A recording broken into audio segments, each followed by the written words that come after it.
People see this physique, this mentality, this confidence. They automatically assume that life is very easy for me, that I get the attention of everybody, especially women, but they neglect the most important part, the other part of the iceberg. What got me to be in this position today with this sort of attitude and confidence? What I have been through probably is something that not a lot of people go through. And this is the story of my life, how I immigrated to Europe, the struggles that I have been through, and most importantly, what I have done in order to overcome all of the other obstacles. When I first came to Europe, one of the biggest struggles that I faced was the mentality. I had to sacrifice many things. I had to leave my mom in a hospital bed, decided to come in here and pursue my studies, basically give up everything that I really cared about, just to come over here, take risks, try to become somebody that I always wanted. And for me, the struggles were mainly because I had to change myself. Yeah, I had to change myself because I assumed that people are not going to accept me for who I am, that I needed to change my behavior, my principles and values in order for them to accept me, or at least to hang out with me. And that's the little trick over here, is that you gotta keep in mind that when you are traveling around the world, you are exposed to so many cultures, so many religions, so many beliefs, so many different way of thinking. And most of the people can end up getting lost. They don't know who they are anymore, and they have this identity crisis. And this is why, for me, I always and highly recommend people, before they decide to move to another country, is to prepare luggages that are filled with principles and values and a proper education. Because once you arrive over here, it's a whole different world. You're by yourself. You know, nobody's gonna come here and help you. You gotta make sure that you're gonna put in the work every single time in order for you to eat, to have a house where you could sleep.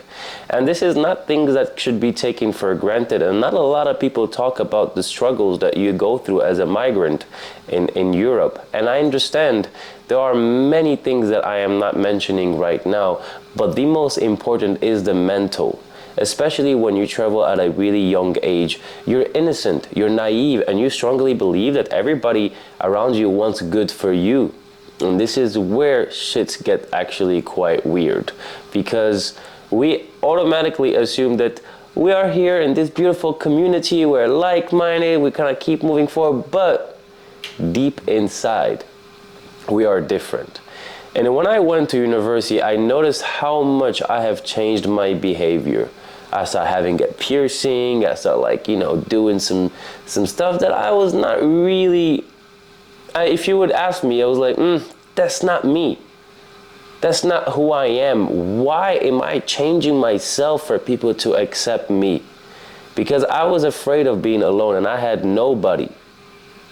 And I figured out that shit, man, I need to be accepted by people, so I have to behave like them for me. So at least they could at least consider me or something and build a sort of a family, because you don't have nobody here. You don't have any family over here. In the worst case scenarios, if something happened, you gotta fly back if you have the financial needs to fly back. And this is the sort of struggle that you have to go through every single day. Besides going to university and studying, you have to go to work and earn some money and really become a very responsible adult. And you have to keep in mind as well that you don't have the same rights. When I mean rights, I'm not saying, I mean the same advantages that a normal citizen of the country that you are living in have, you know. So you have to have a private insurance. You have to go and basically become your own self, your own adult. You have to become your own parent, your own mentor. Nobody is going to guide you. Nobody's going to tell you what you need to do. And it's very hard to find any sorts of mentor. So you have to have those two personalities where you know that if you are going to do something and you know that it's bad, you got to always ask yourself, is this going to be good or is this going to be bad? And the reason why I am sharing this is because I brought something with me. Wherever I went around the world, and that is my discipline and fitness. Why I felt that having that pillar over there is always gonna bring me back to my initial self, because this is when everything started. From the fitness, from going out, working out, getting my shit together, because either way I felt happy, sad, or excited, or whatever I go through at that time, I always went working out. And for me, it was a sort of meditation where I'm going to spend a lot of time with myself, building physically the body that I need, because you know that if you build a body, you're automatically going to build that mind, because people see you just going to the gym. But the most important about the gym is not about lifting only the heavy weights. It's about what you do outside of the gym. The little hobbies, the food, the sleeping, the prioritizing yourself, the ability to say no. So whatsoever for me, when everybody invited me, I did one thing, and that is very, very important. That is prioritizing myself, saying that if I don't go work out, that I am not allowed to go out with my friends. And that was one of my crucial pillars. So you see, all of these principles and values really bring structure to my life. And I highly recommend anybody that wants to immigrate to a whole different world, a whole different culture. Working out will bring you that stability. Because damn inside, you know that's going to make me stronger mentally. That no matter what you're gonna go through, you know that you can count on yourself. And that's what the gym has taught me. That no matter what's going to happen to me, I'm going to count on myself, especially when you're a migrant, is that you have nobody. You have literally nobody that's going to help you. Some people might say, oh, he's my friend, I'm going to help him, oh, I'm gonna lend him some. No. There is none of that. This is why I made the smartest decision, is to bring my work ethic, my discipline with me off the gym abroad. And people always got triggered about when I say that, okay, no, if I don't train, I'm not gonna go out. Therefore, I'm not gonna go out if I didn't train. As simple as that. And it triggered a lot of people. And in the beginning, I saw how my entourage changed. Because the more I said no, the less they invited me, where before I was saying yes to everything, because I was a people pleaser. Pleasing everybody is pleasing nobody. I'd rather please myself instead of pleasing everybody else. And that's something that really had been present in my life. I'm like, the more I'm gonna take care of this, the better I'm gonna give you the best version of myself. And no matter how unstable it got, I always find a way to come back to it, to go to and keep on pushing in, no matter if you don't even see a result, but it's more about the mental. And then when people start really realizing, okay, this guy is all the time saying no, they stop inviting me, and this is where your entourage does matter. If you hang out with losers, you're going to be a loser. If you hang out with winners, you're going to become a winner. Therefore, you want to surround yourself with people that are either like-minded or that they are in a position where you want to be in the next couple years. Especially when you are a migrant. You could easily get lost and hang out with the wrong people at the wrong time and find yourself in some situations that you don't want to be in. And that is exactly what I have been through. I was hanging out with people that drank a lot, which end up misbehaving in public, which led to the police coming and busting all of them. And I'm like in the middle like, hey guys, I didn't drink. Why you are busting me? You know what I mean? And that's just the wrong time. Especially, like I said, especially when you are abroad. You have to be very selective and very in control of who you are hanging out with. Not everybody will have access to who you are, to your private circle. You have to be very, very, very selective. And that's going to actually become a decisive point in your life as a migrant. from that simple thing. And obviously, people start viewing me differently, because in the beginning, when I was overweight back in the days, I was invisible to people. Nobody really paid attention to me. I was inexistent.